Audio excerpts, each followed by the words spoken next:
Hi, good morning. ಹೇಗಿದ್ದೀರಾ? Coffee ಆಯಿತಾ? Tea ಆಯಿತಾ? ಚಾಯ್ ಓಕೆನಾ? I am strong, I am happy, I am healthy. Okay, ಶಿರೀಷಕ್ಕ ಯಾವಾಗೂ ನಗ್ತಾನೇ ಇರ್ತಾರೆ, ಸ್ಮೈಲ್ ಕೊಡ್ತಾನೇ ಇರ್ತಾರೆ ಅಲ್ವಾ? ಓಕೆ, ಇವತ್ತು ಮಾರ್ನಿಂಗ್ಗೆ ಏನು ವಿಡಿಯೋ, ಏನು ಟಾಪಿಕ್ ಮಾಡಬೇಕು ಅಂತ ಅಂದ್ಕೊಂಡ್ರೆ, ನಿಮ್ಮ ಪರ್ಸನ್ನಿಂದ 24 ಗಂಟೆಯಲ್ಲಿ ಅಂದರೆ ಒಂದು ದಿನದಲ್ಲಿ ಕಮ್ಯುನಿಕೇಟ್ ಬರುತ್ತಾ, ಕಾಲ್ಸ್ ಆರ್ ಮೆಸೇಜ್ ಏನಾದರೂ ಬರುತ್ತಾ ಬರಲ್ವಾ ಅಂತ ಚೆಕ್ ಮಾಡಬೇಕು ಅಂತ ಮನಸ್ಸಿಗೆ ಬಂದಿದೆ. ಟಾಪಿಕ್ ನೋಡೋಣ. ಓಕೆ, 24 ಅವರ್ಸಲ್ಲಿ ನಿಮ್ಮ ಪರ್ಸನ್ನಿಂದ ನಿಮಗೆ ಕಮ್ಯುನಿಕೇಟ್ ಬರುತ್ತಾ ಬರಲ್ವಾ?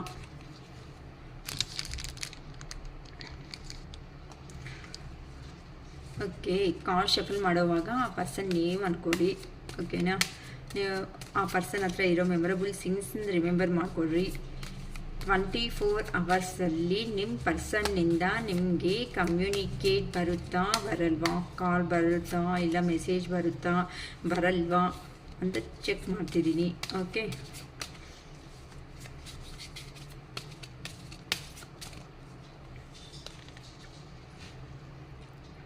King of Swords, 2 of Swords, the Wheel of Fortune, 5 of Cups,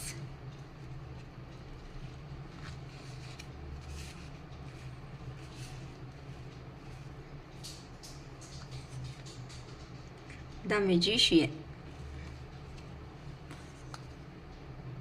Ace of Wands, the Devil, Ace of Cups, 2 of Wands, Queen of Wands,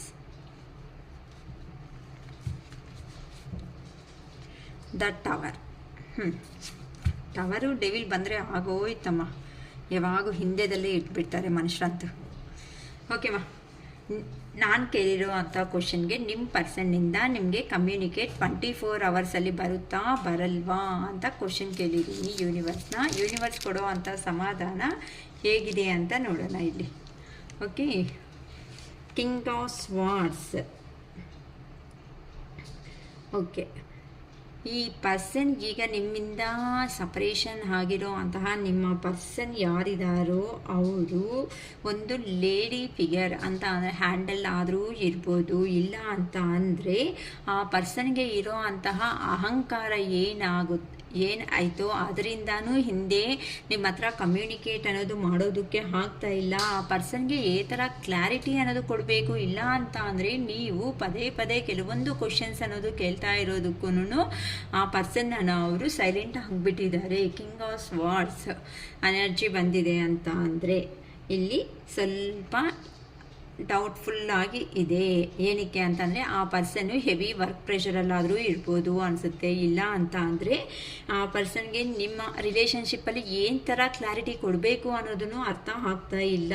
king ಅಂತ ಅಂದ್ರೇ ಅಹಂಕಾರ ಅಂತಲೂ ಹೇಳ್ಬೋದು. ನನ್ನ ಹತ್ರ ಎಲ್ಲ ಇದೆ ಅನ್ನೋ ಒಂದು ಅಹಂಕಾರದಲ್ಲಿ ಇರುವಂತಹ ಪರ್ಸನ್, ಇಲ್ಲ ಅಂತ ಅಂದರೆ ಒಂದು ಲೇಡಿ ಫಿಗರನ್ನು ಅವರು ಇವ್ರನ್ನ ಕಂಟ್ರೋಲ್ ಮಾಡ್ತಾ ಇದ್ದಾರೆ. ಅದಕ್ಕೆ ನಿಮ್ಮ ಹತ್ರ ಕಮ್ಯುನಿಕೇಟ್ ಮಾಡೋದಕ್ಕೆ ಆಗ್ತಾ ಇಲ್ಲ ಅಂತಲೂ ಹೇಳ್ಬೋದು. 2 ಆಫ್ ಸ್ವಾರ್ಡ್ಸ್ ಅಂತ ಅಂದರೆ ಸ್ವಾರ್ಡ್ಸ್ ಅಂತ ಅಂದರೆ ಆ ಪರ್ಸನ್ಗೆ ನಿಮ್ಮ ಹತ್ರ ಕಮ್ಯುನಿಕೇಟ್ ಮಾಡಬೇಕು ಅಂತ ಫೀಲಿಂಗ್ ಅನ್ನೋದು ಫೀಲಿಂಗ್ ಇದ್ರೂ ಸಮೇತ ಆ ಪರ್ಸನ್ ನಿಮ್ಮ ಹತ್ರ ಕಮ್ಯುನಿಕೇಟ್ ಅನ್ನೋದು ಮಾಡದೇ ಇರೋದಕ್ಕೆ ಇರೋ ಅಂಥ ಕಾರಣಗಳು ಏನು ಅಂತಂದರೆ, ಕಿಂಗ್ ಅಂತ ಅಂದರೆ ಆ ಪರ್ಸನ್ ಅಂತ ಅಂದರೆ ಆ ಪರ್ಸನ್ಸ್ಗೆ ಸ್ವಲ್ಪ ಈಗೋಯಿಸ್ಟ್ ಪರ್ಸನ್. ನಾವೇ ಏನಕ್ಕೆ ಹೋಗಬೇಕು, ನಾವೇ ಏನಕ್ಕೆ ಅವನ್ನ ರೀಚ್ ಆಗಬೇಕು, ಅವರೇ ಬರಲಿ, ಅವರೇ ಕಮ್ಯುನಿಕೇಷನ್ ಮಾಡಲಿ, ನಾವೇನಕ್ಕೆ ಇವಾಗ ತಲೆ ಬೆಂಡ್ ಮಾಡಿಕೊಂಡು ಹೋಗಬೇಕು ಅಂತ ಈಗೋ ಆಗಿ ಕೂತಿರೋ ಅಂಥ ಪರ್ಸನ್ ಅಂತ ಹೇಳ್ಬೋದು. ಅಂತಹ ಪರ್ಸನ್ಗೆ ಇಲ್ಲಿ 2 ಆಫ್ ಸ್ವಾರ್ಡ್ಸ್. ಇಲ್ಲಿ ನೋಡಿ ಆ ಪರ್ಸನ್ ಫೀಲಿಂಗ್ಸಲ್ಲಿ ಹೇಗಿದೆ ಅಂತ ಅಂದರೆ ಎಮೋಷ್ನಲ್ ಆಗಿ ಇದ್ರೂ ಫೀಲಿಂಗ್ಸು ಬ್ಯಾಲೆನ್ಸ್ ಅನ್ನೋದು ಸಿಚುವೇಶನ್ ಅನ್ನೋದನ್ನು ಬ್ಯಾಲೆನ್ಸ್ ಮಾಡ್ಕೊತ ಇದ್ದಾರೆ. ನಾನು ತಗೊಂಡಿರುವಂತಹ ಡೆಸಿಷನ್ ಏನಾದರೂ ಅದು ತುಂಬ ರಾಂಗ್ ಡೆಸಿಷನ್ ಅನ್ನೋದು ತಗೊಂಡಿದ್ದೀನಿ. ಏನಕ್ಕಂತ ಅಂದರೆ ಪ್ರೀವಿಯಸ್ಸಲ್ಲಿ ನಿಮ್ಮ ಹತ್ರ ಇದ್ದಾಗ ಆ ಪರ್ಸನ್ಗೆ ಹ್ಯಾಪಿನೆಸ್ ಅನ್ನೋದು ಇರೋದು ಕಾರಣದಿಂದ ಇಲ್ಲಿ ನಾನು ರಾಂಗ್ ಡೆಸಿಷನ್ ಇಲ್ಲ ಅಲ್ಲ ಅಂತ ನನಗೆ ಏನೂ ಅರ್ಥ ಆಗ್ತಾ ಇಲ್ಲ. ಇಲ್ಲಿ ನೋಡಿ ಸಮುದ್ರ ಅನ್ನೋದು ಓಷನ್ ಅನ್ನೋದು ಬಿಹೈಂಡ್ ನೀರಿದ್ರೂ ಸಮೇತ ಆ ಪರ್ಸನ್ಗೆ ಹೇಗಿದೆ ಪ್ರಶಾಂತವಾಗಿದೆ ಅಂತ ಅಂದರೆ ಆ ಪರ್ಸನ್ ಥರನೂ ಡೆಸಿಷನ್ ಅನ್ನೋದನ್ನು ತಗೊಳೋದಕ್ಕೆ ಆಗದೇನೆ ಈಗ ಸುಮ್ಮನೆ ಯೂನಿವರ್ಸ್ಗೆ ರೆಸ್ಪಾನ್ಸ್ ಅನ್ನೋದು ಕೊಟ್ಬಿಟ್ಟಿದ್ದಾರೆ. ಸ್ವಾಮಿ ನೀವೇನು ಮಾಡಿದ್ರೋ ಏನೋ ಅದೇ ಈಗ ನನಗೆ ಏನು ಡೆಸಿಷನ್ ಅನ್ನೋದನ್ನು ತಗೊಳೋದಕ್ಕೆ ಆಗ್ತಾ ಇಲ್ಲ, ತುಂಬ ಡಿಫಿಕಲ್ಟ್ ಆಗಿದೆ ಈ ಸಿಚುವೇಶನ್, ನನ್ನ ಟೈಮ್ ಅನ್ನೋದು ಚೆನ್ನಾಗಿಲ್ಲ, ಅದಕ್ಕೋಸ್ಕರ ಒಳ್ಳೆ ಟೈಮ್ ಬಂದರೆ ಕಮ್ಯುನಿಕೇಟ್ ಅನ್ನೋದು ಮಾಡೋಣ ಅಂತ ಆ ಪರ್ಸನ್ನಲ್ಲೇ ಪ್ರೀತಿ ಇದ್ದರು. 5 ಆಫ್ ಕಪ್ಸ್ ಎನರ್ಜಿ ಇದ್ದರೆ ಅಂತ ಅಂದರೆ ಕಪ್ಸ್ ಎನರ್ಜಿ ಅಂತ ಅಂದರೆ ಅಫೆಕ್ಷನ್, ಲವ್ ಆ್ಯಂಡ್ ಅಫೆಕ್ಷನ್ ಆ ಪರ್ಸನ್ಗೆ ನಿಮ್ಮ ಮೇಲೆ ಇದ್ದರೂ ಸಮೇತ ನಿಮಗೆ ಒಂದು ಮಾತೂ ಹೇಳ್ದೆ ನಿಮ್ಮ ಹತ್ರ ಇಂದ ಎಸ್ಕೇಪ್ ಆಗಿರೋ ಅಂತಹ ನಿಮ್ಮ ಪರ್ಸನ್ಗೆ ಸ್ವಲ್ಪ ಈಗ ರಿಗ್ರೆಟ್ ಫೀಲಿಂಗ್ ಅನ್ನೋದು ಆಗ್ತಾ ಇದ್ದಾರೆ. ಏನಕ್ಕೆ ಅಂತ ಅಂದರೆ ನಿಮ್ಮ ಹತ್ರ ಇದ್ದಾಗ ನೀವು ಕೊಟ್ಟಿರೋ ಅಂಥ ಫೈನಾನ್ಷಿಯಲ್ ಆಪರ್ಚುನಿಟೀಸ್ ಆಗಲಿ ಇಲ್ಲ ಅಂತ ಅಂದರೆ ಅವ್ರನ್ನ ನೋಡ್ಕೊಂಡಿರೋ ಅಂತಹ ವೇ ಅನ್ನೋದಿದೆಯಲ್ಲ ಆ ವೇ ಅನ್ನೋದು ಆಗಲಿ ಆ ಪರ್ಸನ್ಗೆ ತುಂಬ ಇಷ್ಟ ಆಗಿದೆ. ನಿಮ್ಮಿಂದ ಪರ್ಸನ್ ದೂರ ಅನ್ನೋದು ಆದಮೇಲೆ ಆ ಪರ್ಸನ್ ಲೈಫಲ್ಲಿ ಬರೀ ಫೇಲ್ಯೂರ್ಸ್ ಅನ್ನೋದೇ ಇದೆ. ಆ ಫೇಲ್ಯೂರ್ಸ್ ಒಂದು ಕಾರಣದಿಂದ ಆ ಪರ್ಸನ್ಗೆ ಏನು ಡೆಸಿಷನ್ ಅನ್ನೋದು ತಗೋಬೇಕು ಅರ್ಥ ಆಗ್ದಾಗೆ ಹಂಗೆ ಸ್ಟ್ರಕ್ ಎನರ್ಜಿದಲ್ಲಿ ಇದ್ದಾರೆ. 5 ಆಫ್ ಕಪ್ಸ್ ಅಂತ ಅಂದರೆ ನಿಮ್ಮ ಮೇಲೆ 100% ಅಫೆಕ್ಷನ್ ಅನ್ನೋದು ಇದೆ. ಕಪ್ಸ್ ಎನರ್ಜಿ ಅಂತ ಅಂದರೆ ಲವ್ಗೆ ಬರುತ್ತೆ, ಅಫೆಕ್ಷನ್ಗೆ ಬರುತ್ತೆ. ದ ಮೆಜಿಷಿಯನ್ ಈಗ ಹೇಗಾದರೂ ಸೇರಿ ನಿಮ್ಮನ್ನು ರೀಚ್ ಆಗಿ ನಿಮ್ಮನ್ನು ಅವ್ರ ಕೈಯಲ್ಲಿ ಇಟ್ಕೊಳೋ ಅಂತಾದೆ ಅವ್ರಿಗೆ ವಿಶ್ಫುಲ್ ಥಿಂಕಿಂಗ್ ಅನ್ನೋದು ಆಗುತ್ತೆ. ಏನಕ್ಕೆ ಅಂತ ಅಂದರೆ ಈಗ ಆ ಪರ್ಸನ್ನು ಧೈರ್ಯ ಮಾಡಿಕೊಂಡು ಆ ಪರ್ಸನ್ನು ನಿಮ್ಮ ಹತ್ರಕ್ಕೆ ಬರ್ಬೋದಕ್ಕೆ ರೆಡಿ ಆಗ್ತಾ ಇದ್ದಾರೆ. ಕೆಲವೊಬ್ಬರ ಲೈಫಲ್ಲಿ ಈ ಥರ ನಡೀತಾ ಇದೆ, ಕೆಲವೊಬ್ಬರ ಲೈಫಲ್ಲಿ ಅಹಂಕಾರದಿಂದ ಇದ್ದಾರೆ, ಕೆಲವೊಬ್ಬರ ಲೈಫಲ್ಲಿ ಥರನೂ ಡೆಸಿಷನ್ ಅನ್ನೋದು ತಗೊಳೋದಕ್ಕೆ ಆಗದೇನೆ ಸಿಚುವೇಶನ್ಸ್ ದೇವ್ರಿಗೆ ಕೊಟ್ಬಿಟ್ಟಿದ್ದಾರೆ. ನನ್ನ ಟೈಮೂ ಚೆನ್ನಾಗಿಲ್ಲ, ಟೈಮ್ ಚೆನ್ನಾಗಿದ್ರೆ ಬರೋಣ ಅನ್ಕೊತಾ ಇದ್ದಾರೆ. ಕೆಲವೊಬ್ಬರ ಲೈಫಲ್ಲಿ 5 ಆಫ್ ಕಪ್ಸ್ ಅಂತ ಅಂದರೆ ಲವ್ ಆ್ಯಂಡ್ ಅಫೆಕ್ಷನ್ ಅನ್ನೋದು ಇದ್ರೂ ಸಮೇತ ಆ ಪರ್ಸನ್ಗೆ ಸರೌಂಡಿಂಗ್ ಎಲ್ಲರೂ ಇದ್ರೂ ಸಮೇತ ಆ ಸರೌಂಡಿಂಗಲ್ಲಿ ಇರುವಂತಹ ಪರ್ಸನ್ಸ್ ಯಾರಿದ್ದಾರೋ ಅವ್ರನ್ನ ಅಬ್ಸರ್ವ್ ಮಾಡೋದಕ್ಕೆ ಆಗದೇನೆ ಆ ಪರ್ಸನ್ನು ನೋಡಿ ರಿಗ್ರೆಟ್ ಆಗಿ ಫೀಲ್ ಆಗ್ತಾ ಇದ್ದಾರೆ. ನನಗೆ ನನ್ನ ಪರ್ಸನ್ ಇದ್ರೆ ಮಾತ್ರನೇ ಹ್ಯಾಪಿ ಆಗಿರ್ತೀನಿ ಅಂತ. ಮೆಜಿಷಿಯನ್ ಅಂತ ಅಂದರೆ ಈ ಥರ ಇದ್ದರೆ ಈ ಥರ ನನ್ನ ಲೈಫ್ ಅನ್ನೋದು ಸ್ಟ್ರಕ್ ಆಗುತ್ತೆ. ಥರ ಸಮೇತ ಆ್ಯಕ್ಷನ್ ಅನ್ನೋದು ತಗೊಂಡು ನಮ್ಮ ಪರ್ಸನ್ ಹತ್ರ ನಾನು ಹೋಗಿ ರೀಚ್ ಆಗಿ ನನ್ನ ಪ್ರಾಬ್ಲಮ್ಸು ಏನಾಯಿತೋ ಏನಕ್ಕೆ ಸಪ್ರೇಷನ್ ಬಂದಾಯಿತೋ ಆ ಸಪ್ರೇಷನ್ಸ್ ಎಲ್ಲ ಹೇಳ್ಕೋಬೇಕು ಅಂತ ನಿಮ್ಮ ಪರ್ಸನ್ ನಿಮ್ಮ ಬಗ್ಗೆ ಚೆನ್ನಾಗೇ ಥಿಂಕ್ ಮಾಡ್ತಾ ಇದ್ದಾರೆ. ಏಸ್ ಅಂತ ಅಂದರೆ ಬಿಗಿನಿಂಗ್. ಈಗ ಆ ಪರ್ಸನ್ ನಿಮ್ಮ ಹತ್ರ ರೀಚ್ ಆಗದೆ ಇರೋ ಕಾರಣದಿಂದ ಆ ಪರ್ಸನ್ಗೆ ಇಲ್ಲಿ ನೋಡಿ ಪ್ರೀತಿ ಅಫೆಕ್ಷನ್ ಲವ್ ಅನ್ನೋದು ಇದ್ರೂ ಸಮೇತ ಆ ಪರ್ಸನ್ನು ಅಲ್ಲೇ ಸ್ಟ್ರಕ್ ಆಗಿಬಿಟ್ಟು ನಿಮ್ಮ ಮೇಲೆ ತುಂಬ ಕೋಪದಿಂದನೂ ಇದ್ದಾರೆ. ಏನಕ್ಕೆ ಈಗ ಇವರಿಂದ ಕಾಲ್ ಬಂದಿಲ್ಲ, ಮೆಸೇಜ್ ಬಂದಿಲ್ಲ, ಏನಕ್ಕೆ ಈ ಥರ ಆಗ್ತಾ ಇದೆ ಅಂತ ನಿಮ್ಮ ಮೇಲೆ ಕೋಪ ಅನ್ನೋದನ್ನು ಮಾಡಿಕೊಂಡು ಆ ಪರ್ಸನ್ನಲ್ಲಿ ಇರುವಂತಹ ಎಮೋಷನ್ಸ್ ಏನಾಯಿತರೋ ಆ ಎಮೋಷನ್ಸ್ ಎಲ್ಲ ಕಂಟ್ರೋಲ್ ಮಾಡ್ಕೊತ ಅಲ್ಲೇ ಇದ್ದಾರೆ. ಇಲ್ಲ ಅಂದರೆ ನ್ಯೂ ಪ್ರಾಜೆಕ್ಟ್ ಏನೋ ಸ್ಟಾರ್ಟ್ ಮಾಡಬೇಕು, ಇಲ್ಲ ನಿಮ್ಮ ಲೈಫಲ್ಲಿ ಬಂದು ನ್ಯೂ ಆಗಿ ಲೈಫ್ ಅನ್ನೋದನ್ನು ಎಗೇನ್ ಸ್ಟಾರ್ಟ್ ಮಾಡಬೇಕು ಅಂತಲೂ ಅನ್ಕೋಬೋದು. ನಿಮ್ಮ ಸಿಚುವೇಶನ್ಗೆ ಥರ ರೆಸಿಗ್ನೇಟ್ ಆಗುತ್ತೋ ಆ ಥರನೇ ಥಿಂಕ್ ಮಾಡಿ. ಓಕೆ, ಆ ಪರ್ಸನ್ ಲೈಫಲ್ಲಿ ಇಲ್ಲ ನ್ಯೂ ಆಪರ್ಚುನಿಟೀಸ್ ಅನ್ನೋದು ಬರ್ತಾ ಇದೆ ಅಂತ ಆದರೂ ಹೇಳ್ಬೋದು. ನಿಮ್ಮ ಹತ್ರಕ್ಕೆ ಬರಬೇಕು ಅಂತ ಅಂದರೆ ಇಲ್ಲ ಕೆರಿಯರಲ್ಲಿ ಮುಂದಕ್ಕೆ ಹೋಗಬೇಕು ಅಂತ ಅಂದ್ಕೊಂಡ್ರು ನೀವು ಏನು ಮೈಂಡಲ್ಲಿ ಇಟ್ಕೊಂಡು ನೋಡ್ತೀರೋ ಆ ಥರ ವೇದಲ್ಲೇ ಹೇಳ್ತಾ ಇದ್ದೀನಿ. ಡೆವಿಲ್ ಅಂತ ಅಂದರೆ ಡೆವಿಲ್ ಎನರ್ಜಿದಲ್ಲಿ ಅಂತ ಅಂದರೆ ಆ ಪರ್ಸನ್ನು ಮುಂದಕ್ಕೆ ಹೋಗದೇನೆ ಸ್ಟ್ರಕ್ ಮಾಡೋ ಅವರು ಕೆಲವೊಬ್ಬರು ಅವ್ರ ಲೈಫಲ್ಲಿ ಇರೋ ಕಾರಣದಿಂದ ಆ ಪರ್ಸನ್ ಅನ್ನೋರು ಥರ ಡೆಸಿಷನ್ಸ್ ಅನ್ನೋದು ತಗೊಳೋದಕ್ಕೂ ಆಗ್ತಾ ಇಲ್ಲ. ಇಲ್ಲಿ ನೋಡಿ ಬ್ಲ್ಯಾಕ್ ಆಗಿ ಡೆವಿಲ್ ಹೇಗಿದೆ ಅಂದರೆ ಕೆಲವೊಬ್ಬರು ವಿಷಯಗಳಲ್ಲಿ, ಬಟ್ ಎಲ್ಲರಿಗೂ ಅಂತ ನಮಗಾಗಿದೆ ಅಂತ ತಿಳ್ಕೊಬೇಡಿ. ಕೆಲವೊಬ್ಬರಿಗೆ ಬ್ಲ್ಯಾಕ್ ಮ್ಯಾಜಿಕ್ ಅನ್ನೋದನ್ನು ನಡೆದಿದೆ ಅಂತ ಹೇಳ್ಬೋದು. ಇಲ್ಲಿ ಇಲ್ಲ ಅಂತ ಅಂದರೆ ಶನಿ ದಶೆ ಅಂತಾರಲ್ಲ, 7.5 ಕೆಲವೊಬ್ಬರು ಲೈಫಲ್ಲಿ 7.5 ಅನ್ನೋದು ನಡೀತಾ ಇದೆ ಅಂತ ಹೇಳ್ಬೋದು. ಕೆಲವೊಬ್ಬರು ಲೈಫಲ್ಲಿ ಬ್ಲ್ಯಾಕ್ ಮ್ಯಾಜಿಕ್ ಸಮಥಿಂಗ್ ಏನೋ ನಡೆದಿದೆ ಅಂತಲೂ ಹೇಳ್ಬೋದು. ಕೆಲವೊಬ್ಬರ ಲೈಫಲ್ಲಿ ಬ್ಯಾಡ್ ಡೇಸ್ ಅನ್ನೋದು ನಡೀತಾ ಇರೋ ಕಾರಣದಿಂದನೂ ನಿಮ್ಮ ಹತ್ರಕ್ಕೆ ಕಮ್ಯುನಿಕೇಟ್ ಮಾಡೋದಕ್ಕೆ ಆಗ್ತಾ ಇಲ್ಲ.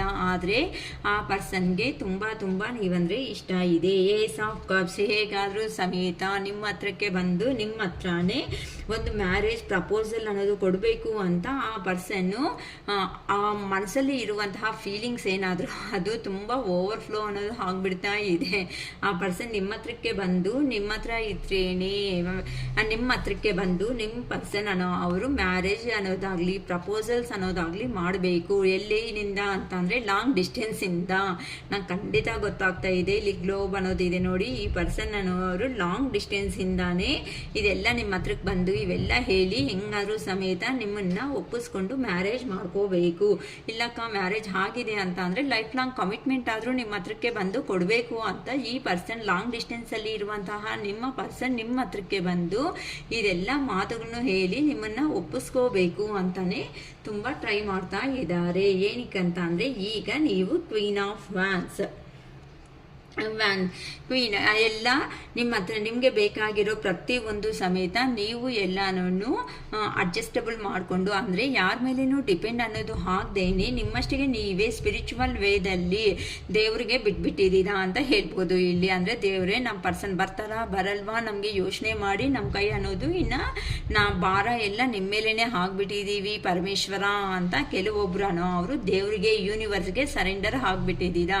ನೀವು ತುಂಬ ಪ್ರಯತ್ನ ಮಾಡಿದ್ದೀರಾ ನಿಮ್ಮ ಪರ್ಸನ್ನ ಚೇಂಜ್ ಮಾಡಿಕೊಂಡು ನಿಮ್ಮ ಲೈಫಲ್ಲಿ ಇಟ್ಕೊಂಡು ಲೈಫ್ ಅನ್ನೋದನ್ನ ಲೀಡ್ ಮಾಡ್ತಾ ಮುಂದಕ್ಕೆ ಅನ್ನೋದು ಹೋಗಬೇಕು ಅಂತ ತುಂಬ ಜನ ಇಲ್ಲಿ ಲೈಫ್ ಅನ್ನೋದನ್ನ ಅಡ್ಜಸ್ಟ್ ಮಾಡಿಕೊಂಡು ಅರ್ಥ ಮಾಡಿಸ್ಬೇಕು ಅಂತಲೂ ಟ್ರೈ ಮಾಡಿದ್ದಾರೆ. ಅದಕ್ಕೋಸ್ಕರನೇ ಯಾರಂತೂ ತುಂಬ ಪ್ರಯತ್ನ ಪಟ್ಟಿದ್ದೀರೋ ಅಂತ ಅವ್ರಿಗೆ ನಿಮ್ಮ ಪರ್ಸನ್ನಿಂದ ಕಮ್ಯುನಿಕೇಟ್ ಬರುತ್ತೆ. ಮತ್ತು ನಿಮ್ಮ ಪರ್ಸನೇ ಡೈರೆಕ್ಟಾಗಿ ಬಂದು ಅವರಲ್ಲಿ ಇರುವಂತಹ ಪ್ರೀತಿ ಏನಾಯಿತೋ ಆ ವಿಷಯ ಎಲ್ಲ ನಿಮ್ಮ ಹತ್ರ ಶೇರ್ ಮಾಡ್ಕೋಬೇಕು ಅನ್ನೋ ಒಂದು ಉತ್ಸಾಹದಲ್ಲಿ ಎಲ್ಲಿ ಲಾಂಗ್ ಡಿಸ್ಟೆನ್ಸ್ ಎಲ್ಲಿ ದೂರ ಹೋಗಿದ್ದಾರೋ ಆ ದೂರದಿಂದ ನಿಮಗೋಸ್ಕರ ನಿಮ್ಮ ಪರ್ಸನ್ ಅವರು ಬರ್ತಾ ಇದ್ದಾರೆ. ಏನಕ್ಕಂತ ಅಂದರೆ ಪ್ರೆಸೆಂಟ್ ನೀವು ಒಂದು ಕ್ವೀನ್ ಎನರ್ಜಿದಲ್ಲಿ ಇದ್ದೀರಾ ಅಂತಂದರೆ ತುಂಬ ಬ್ಯೂಟಿಫುಲ್ ಆಗಿದ್ದೀರಾ. ನಿಮಗೆ ಬೇಕಾಗಿರೋ ಅಮೌಂಟು ಅಂತ ಅಂದರೆ ಫೈನಾನ್ಷಿಯಲ್ಲು ಸಪೋರ್ಟ್, ಫೈನಾನ್ಷಿಯಲ್ ಆಪರ್ಚುನಿಟೀಸ್ ಅಂತ ನೀವೇ ಕ್ರಿಯೇಟ್ ಮಾಡಿಕೊಂಡು ನೀವೇ ಸಂಪಾದನೆ ಮಾಡ್ಕೊತಾ ಇದ್ದೀರಾ. ನೀವೊಂದು ಇಂಡಿಪೆಂಡೆಂಟ್ ಪರ್ಸನ್ ಅಂತ ಹೇಳ್ಬೋದು. ಅಂತ ಅಂದರೆ ಪ್ರತಿಯೊಂದು ಸಣ್ಣ ಪುಟ್ಟ ವಿಷಯಗಳಿಗೆ ಬೇರೆ ಅವ್ರ ಮೇಲೆ ಡಿಪೆಂಡ್ ಆಗದೆ ಇರೋ ಅಂಥ ವ್ಯಕ್ತಿ ಆಗಿರೋದಕ್ಕೆ ನಿಮ್ಮ ಪರ್ಸನ್ ಅವರು ನಿಮ್ಮ ಲೈಫಲ್ಲಿ ಎಂಟ್ರಿ ಕೊಡ್ತಿದ್ದಾರೆ. ಏನಕ್ಕಂತ ಅಂದರೆ ಟವರ್ ಎನರ್ಜಿ ಅಂತ ಅಂದರೆ ಸಡನ್ ಆಗಿ ಆ ಪರ್ಸನ್ಗೆ ಸಮಥಿಂಗ್ ರಿಯಲೈಸೇಷನ್ ಅನ್ನೋದು ಆಗಿದೆ. ಏನಕ್ಕಂತ ಅಂದರೆ ಇಲ್ಲಿರೋ ಅಂಥ ಅವರು ಎಂಥ ಅವರು, ಅಲ್ಲಿ ಇರೋ ಅಂಥ ಜನರು ಎಂಥ ಅವರು. ಸೊ ಅಲ್ಲಿ ಇದ್ರೆ ಅಲ್ಲಿ ಇರೋದಕ್ಕಿಂತ ಇಲ್ಲಿ ನಿಮ್ಮ ಹತ್ರ ಇದ್ರೇನೆ ಏನು ಕಷ್ಟ ಅನ್ನೋದು ಬಂದರೂ ಹೋಗ್ಲಿ, ಏನು ಕಷ್ಟ ಬಂದರೂ ನಿಮ್ಮ ಹತ್ರ ಅವರು ಫೇಸ್ ಮಾಡ್ಕೊತ ಹ್ಯಾಪಿಯಾಗಿ ಲೈಫ್ ಅನ್ನೋದನ್ನ ಲೀಡ್ ಈ ಥರ ಮಾಡಬೇಕು. ಒಂದು ವಿಷಯ ಅನ್ನೋದನ್ನ ಕೆಲವೊಬ್ಬರ ಜೀವನಗಳಲ್ಲಿ ಒಂದು ವಿಷಯ ಅನ್ನೋದನ್ನ ಎಂಡ್ ಮಾಡಿಬಿಡ್ತಾ ಇದ್ದಾರೆ ನಿಮ್ಮ ಪರ್ಸನ್ ಅವರು. So thank you universe, gratitude universe ಅಂತ ಹೇಳ್ಕೊಳ್ರಿ. ಏನಕ್ಕೆ ಅಂತ ಅಂದರೆ ಕೆಲವೊಬ್ಬರ ಲೈಫಲ್ಲಿ ಡಿವೈನ್ ಟೈಮಿಂಗ್ ಅನ್ನೋದು ನಡೀತಾ ಇದೆ ಅಂತ ಅಂದರೆ ಒಳ್ಳೆ ಟೈಮ್ ಅನ್ನೋದು ನಡೀತಾ ಇರೋದಕ್ಕೆ ಕೆಲವೊಬ್ಬರ ಲೈಫಲ್ಲಿ ನಂಗೆ ಅಕ್ಕ ಎಲ್ಲ ರೆಸಿಗ್ನೇಟ್ ನನಗೆ ಆಗುತ್ತೆ ಅಂತ ದಯವಿಟ್ಟು ಯಾರು ತಗೋಬೋಡಿಮ್ಮ. ಏನಕ್ಕೆ ಅಂತ ಅಂದರೆ ಯಾರಂತೂ ಪಾಸಿಟಿವ್ ಎನರ್ಜಿದಲ್ಲಿ ಈ ಥರ ನೋಡಿ ಹ್ಯಾಪಿಯಾಗಿ ಲೈಫ್ ಅನ್ನೋದು ಎಲ್ಲ ಅಮೌಂಟು ಮನಿ ಎಲ್ಲ ಇದೆ ನೋಡಿ, ಡ್ರೆಸ್ಸನ್ನು ಸೂಪರಾಗಿರೋ ಡ್ರೆಸ್ ಹಾಕೊಂಡಿದ್ದಾರೆ ಅಂತ ಅಂದರೆ ಯಾರನ್ನೂ ಆ ಪರ್ಸನ್ ಅವರು ಈಗ ಅಬ್ಸರ್ವ್ ಮಾಡ್ತಾ ಇಲ್ಲ. ಅವ್ರ ಕೆಲಸ ಏನೋ ಅವ್ರು ಮಾಡ್ಕೊತ ಹ್ಯಾಪಿ ಲೈಫ್ ಅಂತ ಲೀಡ್ ಮಾಡ್ಕೊಂಡು ಹೋಗ್ತಾ ಇದ್ದಾರೆ. ಈಗ ಅಂಥ ಅವ್ರ ಲೈಫಲ್ಲಿ ನಿಮ್ಮ ಪರ್ಸನ್ ಅವರು ಪ್ರೀವಿಯಸ್ ಪಾಸ್ಟ್ ಪರ್ಸನ್ ಯಾರಿದ್ದಾರೋ ಅವರು ಎಂಟ್ರಿ ಹಾಕ್ತಾ ಇದ್ದಾರೆ ಅಂತ ಹೇಳ್ಬೋದು. So please thank you universe ಅಂತ ಗ್ರ್ಯಾಟಿಟ್ಯೂಡ್ ಅನ್ನೋದು ಹೇಳ್ಕೊಳ್ರಿ. ಹೊಸ ಲೈಫ್ ಅನ್ನೋದನ್ನ ಸ್ಟಾರ್ಟ್ ಮಾಡ್ತಾ ಇರೋ ಪ್ರತಿಯೊಬ್ಬರಿಗೂ 1111 ಅಫರ್ಮೇಷನ್ಸ್ ಅಂತ ಹೇಳ್ಕೊಳ್ಳಿ. ಏನಕ್ಕೆ ಅಂತಂದರೆ ಈ ಪಾಸಿಟಿವ್ ಎನರ್ಜಿ ಎಲ್ಲ ನಿಮ್ಮ ಲೈಫಲ್ಲಿ ಬಂದು ನೀವು ಹ್ಯಾಪಿ ಆಗಿರೋ ಥರ ಲೈಫ್ ಅನ್ನೋದನ್ನ ಲೀಡ್ ಮಾಡಬೇಕು ಅಂತ ಆ ದೇವ್ರನ್ನ ನಾನು ಕೇಳ್ಕೊತಾ ಇದ್ದೀನಿ. ಓಕೆನಾ. ಯಾರಿಗಾದರೂ ಫುಲ್ ರೀಡಿಂಗ್ ಅನ್ನೋದು ಬೇಕು ಅನ್ನಂಗಿದ್ರೆ 555 ರೂಪೀಸ್ ಆಗುತ್ತೆ. ದಯವಿಟ್ಟು ಅಕ್ಕ ಇದೊಂದು ಕ್ವಶನೇ ಅಲ್ವಾ, ಇದೊಂದು 2 ಕ್ವಶನೇ ಅಲ್ವಾ ಅಂತ ದಯವಿಟ್ಟು ಕೇಳಬೇಡಿ. ನಾನು ಫಸ್ಟ್ ಎಲ್ಲ 111 ರೂಪೀಸ್ಗೂ ಫುಲ್ ರೀಡಿಂಗ್ ಅನ್ನೋದನ್ನು ಕೊಟ್ಟಿದ್ದೀನಿ. ಕೆಲವೊಂದು 11 ಮೆಂಬರ್ಸ್ಗೆ ಮತ್ತು 30 ಮೆಂಬರ್ಸ್ ಅರೌಂಡ್ ಅನ್ನೋದು 333 ರೂಪೀಸನ್ನು ನಾನು ಫುಲ್ ರೀಡಿಂಗ್ ಕೊಟ್ಟಿದ್ದೀನಿ. ಈಗ 555 ರೂಪೀಸ್ 30 ಮೆಂಬರ್ಸ್ ಆದಮೇಲೆ ನಾನು 555 ರೂಪೀಸ್ ಚಾರ್ಜ್ ಮಾಡಿದ್ದೀನಿ. ಸೊ ಇದು ನನಗೆ ಬೇರೆ ಅವನ್ನ ಕಂಪ್ಯಾರಿಸನ್ ಮಾಡಿದ್ರೆ 555 ರೂಪೀಸ್ ಅನ್ನೋದು ಲೆಸ್ ಅಮೌಂಟೇ. ಹೋಗ್ಲಿ, ನನ್ನ ಹತ್ರ ರೀಡಿಂಗ್ ತಗೊಂಡಿರೋ ಅಂತ ಯಾರಿದ್ದಾರೋ ಅವ್ರಿಗೆ ಗೊತ್ತಿರುತ್ತೆ. ಮೇ ಬಿ ಅವರು ಒಂದ್ಸಾರಿ ಕಾಲ್ ಮಾಡಿ ಸಿಚುವೇಶನ್ ಕೇಳಿದ್ರು 1 or 2 ಟೈಮ್ಸ್ ಅನ್ನೋದು ನಾನು ಹೆಲ್ಪ್ ಮಾಡಿದ್ದೀನಿ. ಬಟ್ ಪ್ರತಿಯೊಂದು ಸಾರಿ ಕ್ವಶನ್ಸ್ ಕೇಳ್ತಾ ಏನಕ್ಕಂತ ಅಂದರೆ ಈ ಟ್ಯಾರೋ ಕಾರ್ಡ್ಸ್ ಎನರ್ಜಿ ಅನ್ನೋದು ಲೈಫ್ ಲಾಂಗು ಕಂಟಿನ್ಯೂ ಆಗುತ್ತೆ ಅಂತ ನಾವು ಹೇಳ್ತಾ ಇಲ್ಲ. ನೀವಿರೋ ಅಂತ ಎನರ್ಜಿ ಲೆವೆಲ್ಸ್ ಮೇಲೆ ಡಿಪೆಂಡ್ ಆಗಿರುತ್ತೆ. ಅಲ್ಲಿ ನಿಮ್ಮ ಪರ್ಸನ್ ಇರುವಂತಹ ಎನರ್ಜೀಸ್ ಮೇಲೇನೂ ಡಿಪೆಂಡ್ ಆಗಿರುತ್ತೆ. ಇದು ಸ್ಪೆಸಿಫಿಕ್ ಆಗಿ ನಿಮ್ಮ ಪರ್ಸನ್ ನೇಮ್ ಆಗಲಿ ನಿಮ್ಮ ನೇಮ್ ಆಗಲಿ ಇಬ್ಬರು ನೇಮ್ಸು ಅನ್ನೋದು ತಗೊಂಡು ನಾವು ನೋಡಿದಾಗಲೇ ಅದು ಪಾಸಿಟಿವ್ ಅಲ್ಲಿದ್ದೀರಾ ನೆಗೆಟಿವ್ ಅಲ್ಲಿದ್ದೀರಾ ಅಂತ ನಮಗೆ ಗೊತ್ತಾಗುತ್ತೆ. ಜಸ್ಟ್ ಫಾರ್ ಇದು ಎನರ್ಜಿ ಗೈಡೆನ್ಸ್ ಅಂತ ಅಂದರೆ ನೀವು ಹೇಗಿದ್ರೆ ಲೈಫ್ ಅನ್ನೋದನ್ನ ಲೀಡ್ ಮಾಡ್ತಾ ಮುಂದಕ್ಕೆ ಹೋಗ್ತೀರಾ ಅಂತ ಒಂದು ಗೈಡೆನ್ಸ್ ಮಾತ್ರನೇ. ಅಕ್ಕ ಮೊನ್ನೆ ಕಾಲ್ ಬರುತ್ತೆ ಅಂತ ಹೇಳಿದೀಯಾ, ಬಂದಿದೆ, ಇವತ್ತು ಮತ್ತೆ ಆ ಪರ್ಸನ್ ಬರ್ತಾರೆ, ಸಪ್ರೇಟ್ ಆಗೋಣ ಅಂತ ಹೇಳಿದ್ದಾರೆ. ಈ ಥರ ಅಂತಂದರೆ ಆ ಪರ್ಸನ್ ಬಂದರೆ ಅಲ್ವಾ ಎನರ್ಜೀಸ್ ಚೇಂಜ್ ಆಗ್ತಾ ಇರುತ್ತೆ ಅಲ್ವಾ. ಏನಕ್ಕೆ ಅಂತಂದರೆ ನಾನು ಲಾಸ್ಟ್ ಟೈಮೇ ಹೇಳಿದ್ದೀನಿ, 19th ಏನೋ ಅಮಾವಾಸ್ಯೆ, 17th 19th ಏನೋ ಅಮಾವಾಸ್ಯೆ ಆಗಿದೆ. 15 ಡೇಸ್ ಆದಮೇಲೆ ಮತ್ತೆ ಹುಣ್ಣಿಮೆ ಅನ್ನೋದು ಸ್ಟಾರ್ಟ್ ಆಗುತ್ತೆ. ಈಗ ಮತ್ತೆ ಎನರ್ಜಿ ಅನ್ನೋದು ಚೇಂಜ್ ಆಗೋದ್ರಿಂದ ಆ ಪರ್ಸನ್ ಯಾವ ಪೊಸಿಷನ್ನಲ್ಲಿದ್ದಾರೆ ಅಂತ ನಮಗೂ ಗೊತ್ತಾಗಲ್ಲ. ಅದಕ್ಕೋಸ್ಕರನೇ ಎನರ್ಜೀಸ್ ಆದರೂ ನನಗೆ ಅಟ್ಲೀಸ್ಟ್ ಒನ್ಸ್ ನೀವು ಫುಲ್ ಕ್ಲಾರಿಟಿ ಅನ್ನೋದು ನನಗೆ ಕೊಟ್ಟು ಏನಾದ್ರೂ 555 ರೂಪೀಸ್ಗೆ ನೀವೆಲ್ಲ ಫುಲ್ ರೀಡಿಂಗ್ ತಗೊಂಡಿದ್ರೆ ಕ್ವಶನ್ಸ್ ಕೇಳಿದ್ರು 111 ರೂಪೀಸ್ ಪೇ ಮಾಡಿ ಕ್ವಶನ್ಸ್ ಕೇಳಿದ್ರು ನಂಗೆ ಅರ್ಥ ಆಗುತ್ತೆ. ಅದಕ್ಕೆ ತಕ್ಕಟ್ಟಾಗೆ ನಾನು ನಿಮಗೆ ಗೈಡೆನ್ಸ್ ಅನ್ನೋದನ್ನು ಕೊಡೋದಕ್ಕಾಗುತ್ತೆ. ಇಲ್ಲಕ ನಮಗೆ ಕ್ಲಾರಿಟಿ ಆಗಬೇಕು ಅನ್ನಂಗಿದ್ರೆ 555 ರೂಪೀಸ್ನ ಫೋನ್ಪೇ ಮಾಡಿ ರಿಸಿಪ್ಟ್ ಅನ್ನೋದನ್ನು ನನ್ನ ಕಾಂಟ್ಯಾಕ್ಟ್ ನಂಬರ್ಗೆ ಶೇರ್ ಮಾಡಿದ್ಮೇಲೆ ದಯವಿಟ್ಟು ಕೇಳ್ರಿಮ್ಮ. 1 ಕ್ವಶನು 2 ಕ್ವಶನು ನಮಗೆ ನೋಡಿ ಮತ್ತೆ ನಾವು ಅಮೌಂಟ್ ಅನ್ನೋದನ್ನ ಪೇ ಮಾಡ್ತೀವಿ ಅಂತ ದಯವಿಟ್ಟು ಯಾರೂ ಹೇಳಬೇಡಿ. ಏನಕ್ಕೆ ಅಂತಂದರೆ ಪ್ರಾಬ್ಲಮ್ಸ್ ಅಂತ ಅಂದರೆ ನಿಮಗೆ ಅಲ್ಲ, ನನಗೂ ಕೆಲವೊಂದು ಪ್ರಾಬ್ಲಮ್ಸ್ ಅನ್ನೋದು ಇದ್ದೇ ಇದೆ. ಆ ಪ್ರಾಬ್ಲಮ್ಸ್ ನಿಮ್ಮ ಪ್ರಾಬ್ಲಮ್ಸ್ ನಿಮಗೆ ಏ ಥರ ಸಾಲ್ವೇಷನ್ಗೆ ಬರುತ್ತೋ ನನ್ನ ಪ್ರಾಬ್ಲಮ್ ಅನ್ನೋದು ನನಗೂ ಬರಬೇಕಲ್ವಮ್ಮ. ನಾನು ಕನ್ಫ್ಯೂಷನ್ಸಲ್ಲಿ ಕೆಲವೊಂದು ವಿಷಯಗಳಲ್ಲಾದರೂ ಇರ್ತೀನಲ್ಲ, ನಾನು ನಿಮ್ಮ ಥರ ನಾರ್ಮಲ್ ಪರ್ಸನ್ನೇ ಅಷ್ಟೇ ಹೊತ್ತು ನಾನೇನು ಒಳ್ಳೆ ರಾಯಲ್ ಫ್ಯಾಮಿಲಿಯಿಂದ ಬಂದಿರೋ ಅಂತ ಅವರಲ್ಲ. ಸೊ ಓಕೆ, ಆ ದೇವ್ರು ಕೊಟ್ಟಿರೋದ್ರಲ್ಲಿ ಸಂತೋಷವಾಗಿ ಲೈಫ್ನ ಲೀಡ್ ಮಾಡ್ತಾ ಮುಂದಕ್ಕೆ ಹೋಗುವಂಥ ಪರ್ಸನೇ ನಾನು. ಅದಕ್ಕೋಸ್ಕರ ದಯವಿಟ್ಟು ನನ್ನ ಯಾರೂ ಕೇಳಬೇಡಿ. ನಾನು ಇನ್ ಕೇಸ್ ಕ್ವಶನ್ಸ್ ಕಳಿಸಿದ್ರು ಅಮೌಂಟ್ ಅನ್ನೋದನ್ನು ಫೋನ್ಪೇ ಮಾಡಿಲ್ಲ ಅಂತ ಅಂದರೆ ನಾನು ಆನ್ಸರ್ಸ್ ಮಾಡಿ ಕಳಿಸಲ್ಲ. ದಯವಿಟ್ಟು ನೀವು ನನ್ನ ಬೇಜಾರು ಮಾಡ್ಕೊಂಡ್ರೂ ಪರವಾಗಿಲ್ಲ. ಏನಕ್ಕಂದ್ರೆ ನಾನು ಇಟ್ಟಿರೋದೇ ಲೋ ಅಮೌಂಟ್ಸ್, ಅದರಲ್ಲಿನೂ ಅಕ್ಕ ಮತ್ತೆ ಕಟ್ತೀವಿ ಮತ್ತೆ ಕೊಡ್ರಿ ಮತ್ತೆ ಇದು ಮಾಡಿ ಅಂತ ಅಂದರೆ ಇದೆಷ್ಟು ನ್ಯಾಯ ಹೇಳಿ ನೀವಾದ್ರೂ. ಆದರೂ ಕೆಲವೊಬ್ಬರು ಕೇಳಿದ ತಕ್ಷಣವೇ ಹೋಗಲಿ ಕೆಲವರು ಪ್ರಾಬ್ಲಮ್ಸಲ್ಲಿ ಇದ್ದಾರೆ ಅಂತ ಅಂದಿದ ತಕ್ಷಣವೇ ನಾನು ಕೊಟ್ಟಿದ್ದೀನಿ. ಆದರೆ ಪ್ರತಿಯೊಬ್ಬರಿಗೂ ಆ ಥರ ಕೊಡಬೇಕು ಅಂತ ಅಂದರೆ ನಾನು ನನ್ನ ಲೈಫ್ ಅನ್ನೋದು ನಾನು ಲೀಡ್ ಮಾಡ್ಕೊತ ಮುಂದಕ್ಕೆ ಹೋಗಬೇಕಲ್ಲ. ನೀವು ಯೋಚನೆ ಮಾಡಿ ನನ್ನ ಬಗ್ಗೆ ಅನ್ನೋದು. ಅದಕ್ಕೆ ದಯವಿಟ್ಟು ಫ್ರೀಯಾಗಿ ಮಾತ್ರ ಯಾರಿಗೂ ಹೇಳೋದು ಇಲ್ಲ, ಯಾರನ್ನೂ ಕೇಳೂ ಬೇಡಿಮ್ಮ. ನನ್ನ ದಯವಿಟ್ಟು ಅಮೌಂಟು ಶೇರ್ ಈ ಫೋನ್ಪೇ ಮಾಡಿ ರಿಸಿಪ್ಟ್ ಅನ್ನೋದನ್ನು ಕಳಿಸಿದ ಮೇಲೇ ಮಾಡ್ತೀನಿ. 111 ಕ್ವಶನ್ಸ್ ಯಾವಾಗೂ ಇರುತ್ತೆ. ಒಂದು ವಿಡಿಯೋದಲ್ಲಿ ಅಕ್ಕ ಹೇಳಿದ್ದಾರೆ ಹೇಳಿಲ್ಲ ಅಂತ ಯಾರೂ ಅನ್ಕೋಬೇಡಿ. 111 ರೂಪೀಸ್ಗೆ 3 ಕ್ವಶನ್ಸು, 555 ರೂಪೀಸ್ಗೆ ಫುಲ್ ರೀಡಿಂಗ್ ಅನ್ನೋದು ಸಿಗುತ್ತೆ. ಓಕೆನಾ. ಮತ್ತು 201 ರೂಪೀಸ್ಗೆ ಮತ್ತೆ ಮಾಡಿಬಿಟ್ಟು ಅಕ್ಕ ನೀವು ಮಾತಾಡಿ ಅಂತ ಅಂದರೆ ದಯವಿಟ್ಟು ನಾನು ಬಂದು ಮಾತಾಡಲ್ಲ. ಏನಕ್ಕೆ ಗೊತ್ತಾ, ಅಲ್ಲಿ ನಾನು ಸರ್ಟನ್ 7 ಕ್ವಶನ್ಸ್ ಅಂತ ಹೇಳಿರ್ತೀನಿ.